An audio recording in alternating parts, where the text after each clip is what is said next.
If you ever want to tempt me to read your book, just make it a book that's kind of about books or bookstores. And I'm like, yes, I want to know more. So, the book we're going to talk about today is called The In-Between Bookstore by Edward Underhill. This follows the story of the main character, Darby. And Darby currently lives in New York City. They have just lost their job. They were working for a startup company called Road.net, and Darby, he's out with his friends for his friend Olivia's birthday. Doesn't really want to bring everyone down and let everyone know that he lost his job, but eventually it kind of comes out. Doesn't know what he's gonna do, doesn't think he can afford his apartment, and so he's like, decides that he's gonna go back home to his old stomping grounds, which is called Oak Hill, and go stay with his mom for a bit and just try to figure it out and figure out what he wants to do moving forward, what he's going to do for a job, this, that, and the other. Going home is kind of a big deal because it was kind of a place that Darby never wanted to return to. Now, it's going to bring up a lot of emotions and questions and just stuff from Darby's youth that maybe he hasn't fully dealt with yet. He returns home and he runs into an old friend of his, Michael, that when they were in high school, they had this big falling out. They were like the best of friends. They did everything together. Like, that was Darby's only friend. Darby, he doesn't even remember at this point in time, like, what the heck happened. And neither of them had kind of like come out to each other. When Darby gets back, he finds out that, oh, Michael is gay. He never knew this. He didn't know this. And this may have something to do with why they had a falling out. But neither of them actually ever revealed this part of themselves to each other, even though they were like best friends. So it's kind of finding yourself again, feeling that you matter. And there's a lot of really beautiful themes in this book, and I really liked it. And then there's this whole like weird time travel past element where Darby goes back to this old bookstore she used to work at that was in town called In Between Books. And when he goes in there, he sees himself when he was younger.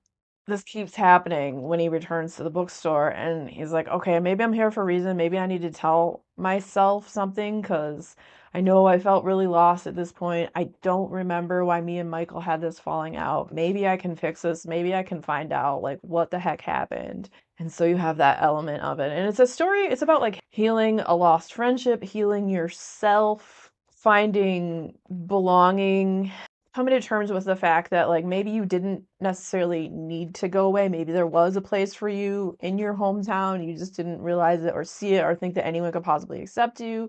And so it's dealing with all of these things. It's not a very long book, but it really managed to pack a lot into it. It's sweet, it's heartfelt, it's sad, it's emotional, it's gripping.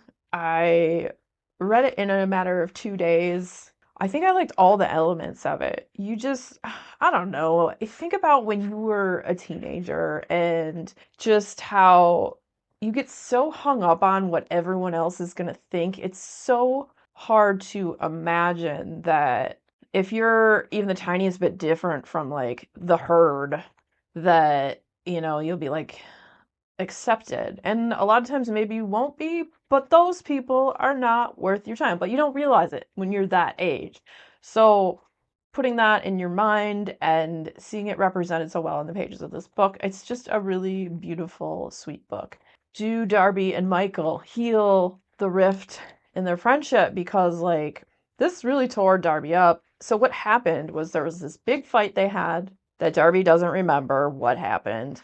And then Darby went away for a semester to this boarding school. And when he came back, Michael like completely ignored him, and they never tried to like repair this rift in their friendship. So now it's like super awkward running into Michael again. And especially because it's like as soon as Darby gets to town, he runs into Michael and he's like, oh, he's not going to recognize me because, I'm presenting as male now. When he was a teenager, he didn't really even know what trans was at that point in time. So he was she that at that point in time. So he didn't think that Michael would recognize him, but he did. And so they start to slowly reconnect and tiptoe around the subject of what broke up their friendship and what actually happened.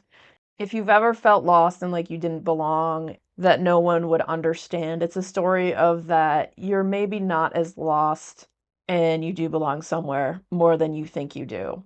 And sometimes it's harder to realize that and find those people in your life. And I enjoyed how this story went and the just magical elements of the time travel and being able to talk to your past self. It's like it begs the question of like, if you ran into your past self, what would you tell yourself? Like, hey, further down the road, this crap won't matter. You'll find your place. You'll find this, that, and the other. So yeah, great book. I loved it. So if you enjoyed hanging out today, hit that subscribe button, come back, see me again, and we'll talk about more bookish things and weird stuff.